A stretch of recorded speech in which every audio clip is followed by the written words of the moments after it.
सबैजनालाई हार्दिक धन्यवाद दिन चाहन्छु। बिना तयारीको कार्यक्रम जस्तो भएको छ अनि यहाँ मैले कानमा भन्नु पर्ने नाम बोलाउनु पर्ने खुसी नभएको होइन हामी यस्तै छ। किनभने यस्तो कार्यक्रममा धेरै खर्च गर्नु हुँदैन, खर्च गर्नुपर्छ पाइस महिनामा मात्रै मान्दैन होइन। यहाँ रेड कार्पेट पनि बिछाउन सकिन्थ्यो नि त, यहाँ ठुलो होइन ठुलो सुगा टेन्ट हाउसलाई भनेर चाहिँ यहाँ 10 लाख खर्च गर्दा हुन्थ्यो, तर नगरेको है।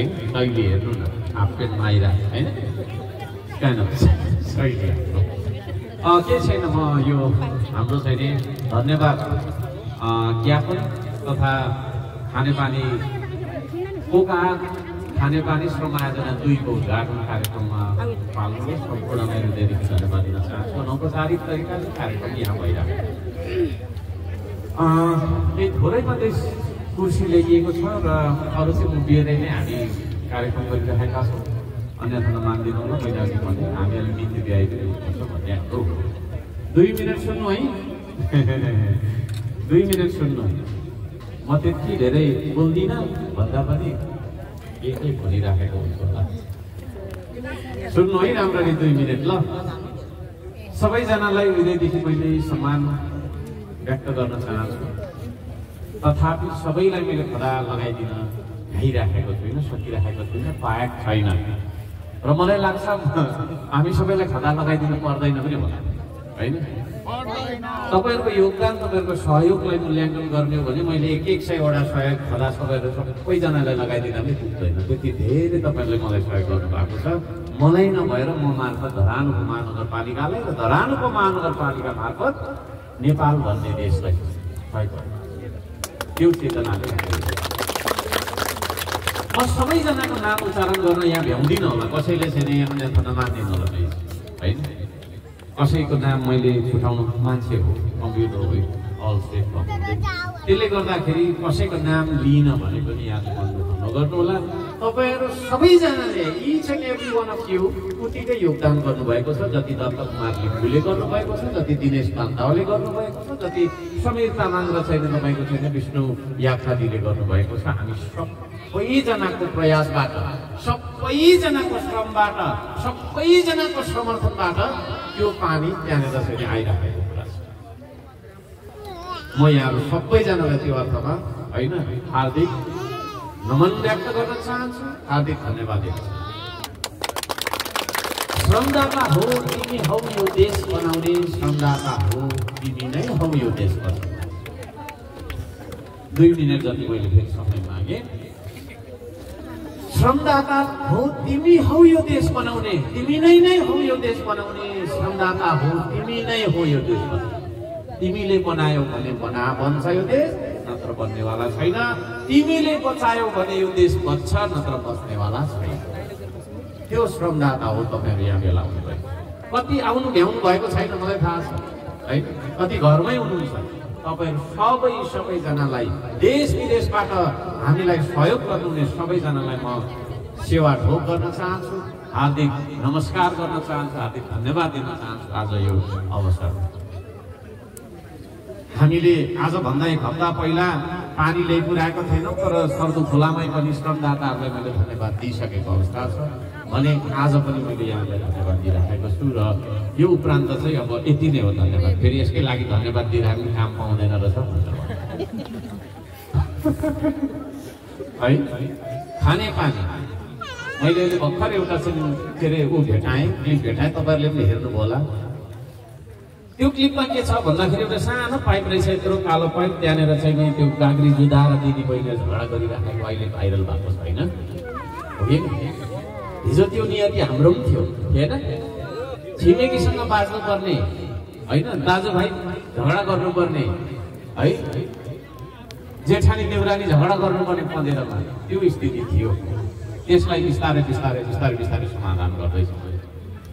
यो तपाईँले देख्दै गर्नुभएको यो पानी यो कुलो जस्तो बगेर आउने प्राकृतिक हिसाबले आउने पानी हो।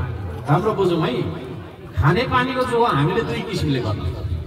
एउटा प्रविधि प्रयोग गरेर होइन, अप्राकृतिक तरिकाले जङ्गलमा बोरिङ गरेर त्यहाँबाट निकालेर पम्पले लिफ्ट गरेर खुवाउँछ। त्यसो गर्दा चाहिँ के हुन्छ भन्दाखेरि त्यो जङ्गल सुक्न सक्छ कालान्तरमा गएर, त्यहाँभित्र दुलो पर्न सक्छ, विभिन्न समस्याहरू हुन सक्छ।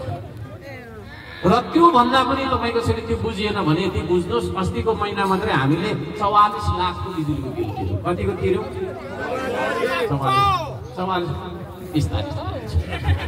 44 लाखको मात्रै बिजुलीको बिल मात्रै 44 लाख है।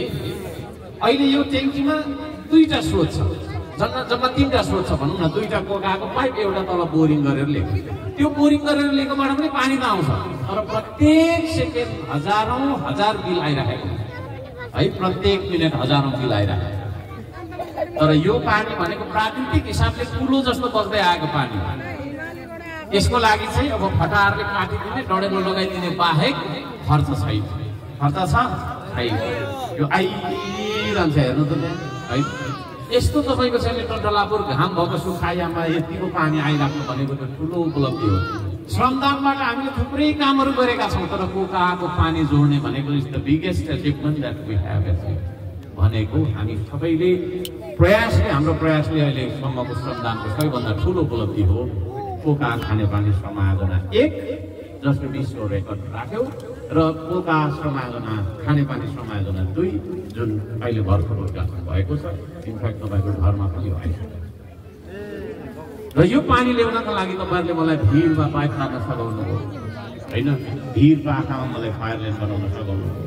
ट्युजनमा काम गर्ने दाजुभाइहरूले पनि अस्ति भन्नुभयो हामीलाई त सहयोग गर्ने के अरे धन्यवाद दिनु भएन अरे भन्ने मन दुखाउ थियो जस्तो लाग्यो। तर आई हेभ प्लान, सबै कुरा भनिरहेको छु। कामै सकेको छैन, कताबाट धन्यवाद दिने होइन? त्यहाँ एउटा ट्युजन लागिसकेको थियो त थिएन, त्यहाँ पनि थिएन। त्यसले गर्दाखेरि मैले त्यतिखेर धन्यवाद नदिएको क्या, आज दिएको। सबै श्रमदाता, सबै कर्मचारी, सबैजनालाई होइन हृदयदेखि धन्यवाद दिन चाहन्छु। त्यो ट्युसन टोलीले, त्यो सन्तोष लिम्बू लगायतका चाहिँ हाम्रो बले भाइ लगायत फेरि 2जना मात्रै नामले भने स्टेटस नलेख्नु, लेख्दा पनि फरक चाहिँ पर्दैन भन्नु त। सबैको नाम त मलाई थाहा छैन। त्यो टोली नभएको भए फेरि आउनेवाला थियो है। त्यसले गर्दा त्यो फिनिसिङ टोली सबैले नै हामीले चाहिँ भूमिका खेल्यौँ, र यहाँ सबैजनाले गर्दाखेरि यो आज सम्भव भएको छ। अब अन्त्यमा होइन मैले धन्यवाद दिनुपर्छ हाम्रो चाहिँ गायक गायिका कलाकार सबैजनालाई। आज थुप्रैजनालाई हामीले चाहिँ निम्तो गरेका थियौँ, तर यस्तो गर्मी छ, एसी चलिरहेको छ, गर्मी भएको छ, के लाग्थ्यो गर्मी। घाम पानीले रोक्दैन, भिरपाखाले सेक्दैन, आँधी धुरी बतासले तिम्रो बाटो मोड्दैन। श्रमदाता हो तिमी हौ यो देश बनाउने, श्रमदाता हो तिमी हौ यो देश। कलाकारहरू पनि श्रमदातै हो। कलाकारसँग कला हुन्छ, कलादान गर्नुभयो। हिजो रातभरि 1 बजीसम्म नाच्दा पानी परिराखेको थियो र पनि नाच्यो। जिउ छाड त जिउ छाडै परिएछ होइन, जिउ छाड त जिउ छाडै परिएछ। पानी परिराखेको छ गाँठी यस्तो हल्लिराखेको छ, हेर्सेक परिराखेको। भन्नुको मतलब कलाकारजीहरूले जुन धरानको विकासका लागि, हाम्रो श्रमको अभियानका लागि सुन्निमा पारवानको प्रतिमा निर्माण गर्ने कुरा किन नहोस्, कोकाको पानी किन नहोस्, विभिन्न समयमा उहाँहरूले चाहिँ हामीलाई योगदान गरिराख्नु भएको छ। हृदयदेखि धन्यवाद दिन चाहन्छु। एउटा अगुवा श्रमदाताको हैसियतले, धरानको महानगरपालिकाको प्रमुखको हैसियतले, र हामी सबैजनाको तर्फबाट उहाँहरूलाई धन्यवाद छ। केही कलाकारहरू गइसक्नुभयो है, उहाँको शो थुप्रो हुन्छ, कोही गइसक्नुभयो, कोही यहीँ हुनुहुन्छ, एकछिन आउनुहुन्छ होला, उहाँहरूलाई स्वागत छ। उहाँहरू यहाँ आउनु नभ्याए पनि हामीले सम्झेका छौँ होइन, हृदयभरिको सम्झना हामीसँग छ। तपाईँहरूले गर्नुभएको यो खानेपानीको लागि होइन हामीले चालिरहेको अभियानमा पुर्याउनु भएको योगदान चिरकालसम्म स्मरणीय रहनेछ। हामी मिठा सम्झनाहरू बनाउनुपर्छ जीवनमा है। मैले भन्ने गर्छु नि, आजको 50 वर्ष पछाडि हर्क साम्पाङ हुँदैन यो धरतीमा। तपाईँहरूमध्ये आधी जति मै जस्तो हुनुहुन्न, तर हामीले गरेका सुकार्यहरू, हामीले रचेका इतिहासहरू सधैँभरि स्मरण रहनेछ है, स्मरणीय रहनेछ। हामी मरेर जान्छौँ, जन्मेपछि जो पनि मरेर जान्छ, तर हामी मर्नु अगाडि हामीले गरेको सुकर्महरूको याद हुनेछ, त्यो किताब हुनेछ, त्यो इतिहास हुनेछ। जुन इतिहासहरू पढेर हाम्रा आगामी पिँढीहरू, आउँदा पिँढीहरू तपाईँको चाहिँ होइन उहाँहरूले चाहिँ असल शिक्षा प्राप्त गर्नुहुनेछ। त्यो चिज हो, त्यो उदाहरण हामीले दिएको छ। यहाँहरू सबैजनालाई हृदयदेखि धन्यवाद दिन चाहन्छु, कलाकार टोलीलाई। हाम्रो पूर्ण सरले होइन ब्रिटिस भूतपूर्व सैनिकको एउटा सङ्गठनको प्रतिनिधित्व गरेर आउनुभएको काजीमान दाजु त्यस्तै हुनुहुन्छ। यहाँ हाम्रो सङ्घ संस्थाका प्रतिनिधिज्यूहरू पनि हुनुहुन्छ। कोही कसैलाई मैले भन्न छुटाएको छु भने आई बेग पार्डन, हाम्रो के भन्छ अरे होप दलानबाट कोही आउनुभएको छ भने प्रतिनिधिज्यूहरू प्लिज आइदिनु होला, किनभने हामीले मैले अघि भने यो भनेर हामीले लेखेर दिएको छैनौँ, स्क्रिप्टेड थिएन। होप दलानबाट आउनुभएको छ भने कोही प्रतिनिधि आइदिनु होला र यसरी हामीले चाहिँ नि एकअर्कालाई धन्यवाद दिनुपर्छ। मैले बारम्बार भन्ने गरेको छु, मान्छेलाई ठुलो कुरो चाहिएको छैन, मैले श्रमदातालाई केही दिएको छैन, तर यो देश बनाउनको लागि आउनुपर्छ भनेर आह्वान गरेर आउँदाखेरि मैले धन्यवाद दिएको छु। मान्छे मैले धन्यवाद दिँदाखेरि मात्रै पनि काम हुँदो रहेछ होइन। भनेपछि धन्यवाद किन नदिनु, सम्मान किन नगर्नु भन्ने चिज जीवनमा बाँच्दाखेरि धारे हात लगाएर अरूप्रति चाहिँ नराम्रो होइन, तपाईँको ईर्ष्या, डाहा, क्रोध, रिस, राग पालेर बाँच्नु हुँदैन। सबैजनालाई यो अर्थमा धेरै धेरै धन्यवाद दिन चाहन्छु। र अहिले भर्खरै कलाकारहरू आउनुभएको छ भन्ने मैले जानकारी प्राप्त गरेको छु। धन्यवाद दिने पनि मै, उद्घोषक पनि मै, सभापति पनि मै, जस्तो जस्तो स्थितिमा छौँ हामी। कोही हुनुहुन्छ भने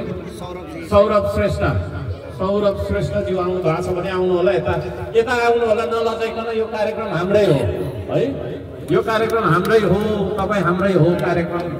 ल यो चिज छ र तपाईँलाई धेरै धेरै धन्यवाद छ। अरू ल यहाँ भन्नु तपाईँले, अब फेरि अलिक ब्रेक लिएँ मैले।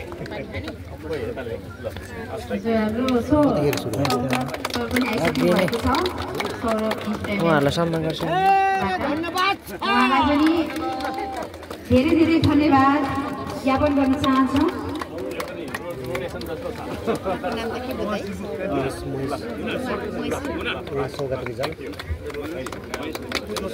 यसै गरी हाम्रो उद्घोषक दाजु हुनुहुन्छ महेश लिम्बूज्यूलाई पनि धेरै धेरै धन्यवाद दिन चाहन्छौँ। जोरदार तालीका साथ उहाँहरूलाई सम्मानित गर्न चाहन्छौँ। धेरै धेरै धन्यवाद। हाम्रो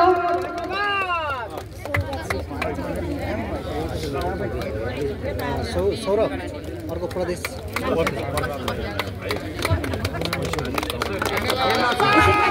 धन्यवाद ज्ञापन गर्ने कार्यक्रममै हाम्रो प्रदेश लिम्बूजीलाई पनि जोरदार तालीका साथ सम्मानित गर्न चाहन्छौँ।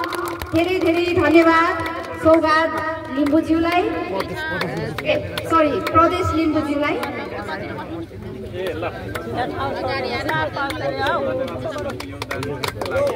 धेरै धन्यवाद। फेरि पुनः धन्यवाद गर्ने कार्यक्रम निरन्तर चलिरहेको छ। प्रदेश लिम्बूजीलाई पनि जोरदार तालीका साथ सम्मानित गर्न चाहन्छौँ। धेरै धेरै धन्यवाद प्रदेश लिम्बूजीलाई।